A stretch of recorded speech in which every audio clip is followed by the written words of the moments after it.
The Underworld franchise is based on a visual lexicon that's set up and that is detailed and based on a lot of low angles and deep views of long sets and set dressing that's always been about the gadgets and the props and the set dressing and the keys going into all the slots and all the neat little genre things. 3D, you know, is kind of a no-brainer for that kind of thing. There's a shot in the picture, it's when Celine throws the grenade pin toward Quinn that we shot at 120 frames a second in 3D. Such a heroic moment in the movie. It's when Kate reveals basically how she's going to kill Quinn. And to do it at that kind of a high frame rate gives it a drama that if we'd shot at 72 would not necessarily have been there. So that's why it was important to us at least to try to get to 120 frames per second, and that Red could accommodate our request was great. So hopefully that moment now has a bit more resonance than it might have otherwise had.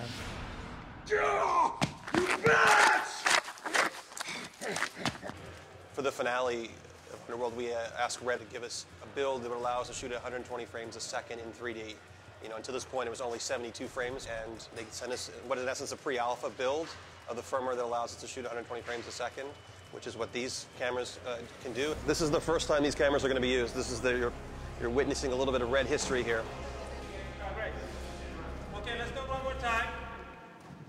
And India. Go!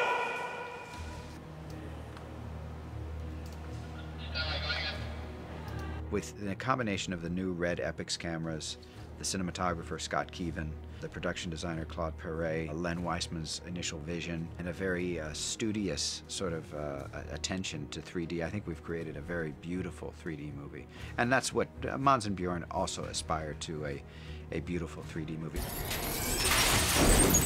3D is just another tool.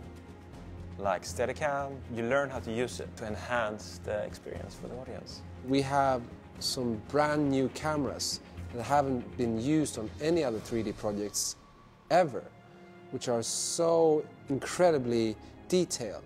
So which brings something you haven't seen in any other 3D movie before, which is a detail which takes away some of the problems, at least I've had with earlier 3D films. One of the big requirements of the picture is to build a new city. So to build the backgrounds that we're going to need, as opposed to sort of just relying on artists to interpret what a new city should look like, we're going to incorporate LiDAR scanning into the process. Well, the LiDAR system is basically a laser that rotates really, really fast to get a lot of points in the world, and it gets a 3D model of the world, and it really helps when you're doing visual effects because basically it eases the transition from the real world to the virtual world. And we can take then this data back into workstations and have a very accurate representation of what the building's architecture was. And from there then we can manipulate them to make hopefully photoreal backgrounds throughout the city. When you're working with 3D, you can't fake as much because there's actual depth perception. So things like this really ease the process because you can match it and you can use it to create a stereo view. It's a way of taking what's here practically, then manipulating it in post to do something that is unique for Underworld. No, please! The biggest benefits for the fans of Underworld is definitely they can first time be in the world of Underworld. They can be part of it and they can feel that they are being inside the Underworld. These brand new cameras and Element Technica rigs allowed us to shoot the entire film in 3D, and shooting in 3D, it just looks better. There's a perception that it's so difficult to shoot in stereo that you want to convert just to make your life easier, and that the cost, you know, even though the cost of conversion is not inexpensive, it ultimately is cheaper to convert as opposed to shooting. And I can tell you, having gone through this movie, that's not the case. The post-pipeline, which people are always concerned about, was not a big deal at all. The issues that people have encountered in the past about you know, eyes not matching or being misaligned and causing, you know, pain for the audience, we had very little of that. There is a natural binocular thing that happens in your brain when you're looking at something that is actually shot properly in stereoscopic 3D. Your brain can tell the difference. When you shoot 3D, you just know that it's all correct, and that what you are presenting to the audience was exactly how the environment or the location, the set looked in reality. So having that kind of confidence in what you're presenting is really, I think, the great advantage to shooting 3D as opposed to converting. The big transformation when Quinn goes from human to uber-lichen, we really at the end wanted the uber to come out of the screen in ways we had not done before. That was a moment where we said, okay, we're going to watch this shot go on for 20 seconds or something. Let's finish it up with a creature coming out as far as anything comes out in the entire picture to hopefully give a split second of thrill to the audience. So trying to design so that we use the stereo, use it sparingly, conservatively, but when we go for it, really make something of it. Len wanted to have an Uber in Underworld 2, and the budget didn't support it, and in many ways the technology didn't support it. So when the opportunity came up here to do something bigger than a normal lichen, obviously it was a challenge that had been sort of sitting out there for a while. We all jumped on it. I wanted William to actually have the scale. So that's where it kind of originated, and it was going to be a practical suit. And that's one of the reasons why it didn't work out, is that at that time I couldn't figure out exactly how to do the half practical part of it with bits of CG in it. And so it got too expensive.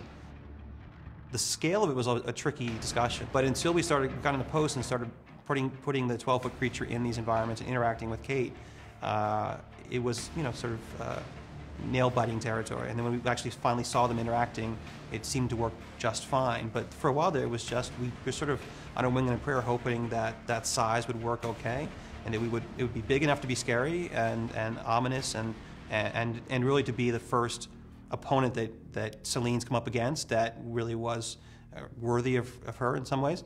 But not be so ridiculously large that you would just chuckle at her fighting something so gigantic.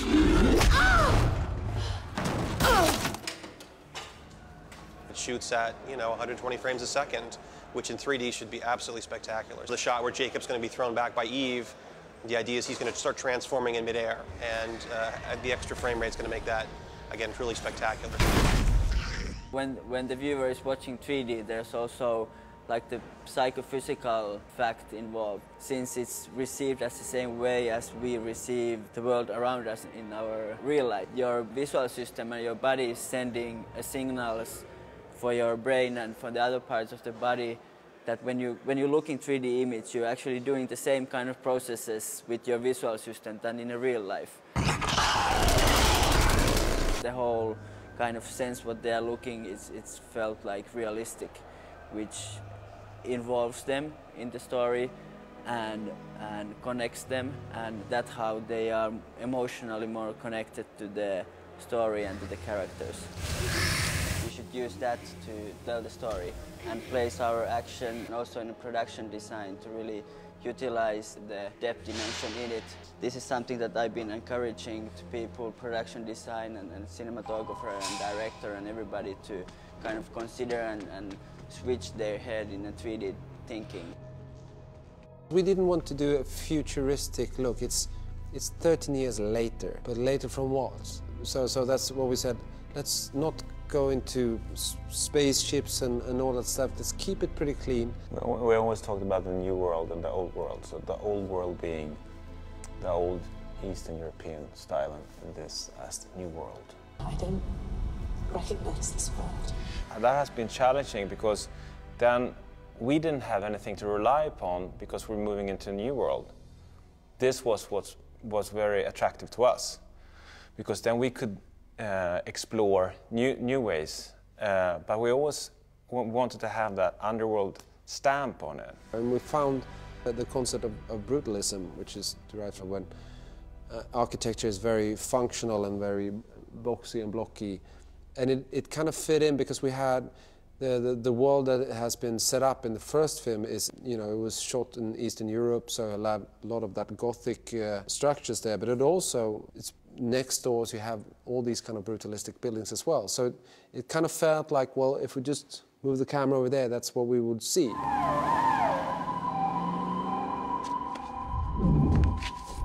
We'd shot the first movie in Budapest, the second movie in Vancouver, the third movie in Auckland, New Zealand. And there was a familiarity with Vancouver, so we decided to go back to a city that we knew and had a good experience. And Vancouver was terrific. We're rolling. Guys, again, watch yourselves on the left side of the frame. Vancouver has a skyline that worked for us in a downtown metro area that we use to a fair extent, but it was the crew, it was proximity to LA, it was, of course, the aesthetic and the brutalistic locations. In this city, there's lots of buildings that were built by Arthur Erickson, and we were fortunate enough to be able to benefit the look of these buildings. So we created a civic environment that's very different than the past films that were shot in Eastern Europe countries, which are much more historical looking, and much older city look. On Underworld 4, there's also more set construction than we'd done on Underworld 2 or Underworld 1. We built the Vampire Coven, we built pretty much all of the interior of Antigen, and there was a lot of those. And Vancouver has a number of soundstage facilities that allowed us to spread out and build all of these sets. We also wanted a location that could serve the dystopian vision for the future that this film represented. Måns and Bjorn have spoken about brutalism, this style of architecture. It's actually a recognized style of very heavy, concrete, somewhat depressing, always seems to be wet and foreboding. And you can find a good bit of that in Vancouver. The most notable being Simon Fraser University, which actually is quite a beautiful campus in its own way, but it's in this sort of 70s style of poured cement and very stark graphic angles to the architecture. So that is the headquarters of Antigen, the evil corporation that has spawned these nasty creatures that have been visiting the world. There's your cue. Copy. Although it was perhaps the more beautiful element of brutalism, it did have this very rectangular look, which we felt worked particularly well for 3D. Antigen has some kind of science fiction kind of feel to it, in the way we designed it and the way the atmosphere in these places. Although it's very harsh and square, it still has that underworld feel to it, I think. Antigen has that, we like to call it neo-Gothic feeling to it. The first thing in 3D is to really dress the different planes of the box that you're trying to shoot, to show. With this kind of architecture that we're dealing with in regards to the brutalistic look of it all, with the team of designers and illustrators, we came up with this very strong statement with the diagonal beams going up in the room. And we've decided that we would dress all kinds of cables going along these beams to the cryo tank, which is the centerpiece, the main piece of the room. And the glass, the frosted look in the glass also created a different plane, because then you have the frosted glass and then you have the subject hanging in the tank, and then another frosted pane of glass. And then all the background aspect of it all helped us really define a distinct look to the lab that I've not really seen in other movies before. I mean, it's very difficult to create an original cryo tank in nowadays filmmaking. And I think that we came up with something that is pretty interesting. Doing this film, you think about the fans, because we are the fans, So you spend a lot of time deciding on the new guns. You spend a lot of time designing the perfect sword. You spend a lot of time of designing the bullets that she's loading the gun with. Yeah. Because we know we love that shit, and we know that people are also crazy about this. All right, here we go. All right, on go. 3, 2, 1, go. The Coven set it's been something that Claude has really managed what we wanted, and that was the big contrast between the world of man, which we wanted to be very square, but we wanted the vampire world to be old and to be sensual, and also to be round, because we wanted to have that female womb kind of feeling to it. And that's the theme in the film for Celine. So that contrast is great, because it's new and old. It's beautiful and it's brutalistic, and Claude really pulled that one off with those two different dimensions. I really insisted that, we make it much older, much more destroyed and aged and worn as in opposition to what was done in the previous films. And everything went pretty well with the vision, and I think that we'll come up with something that's renewing the genre and the franchise with this film.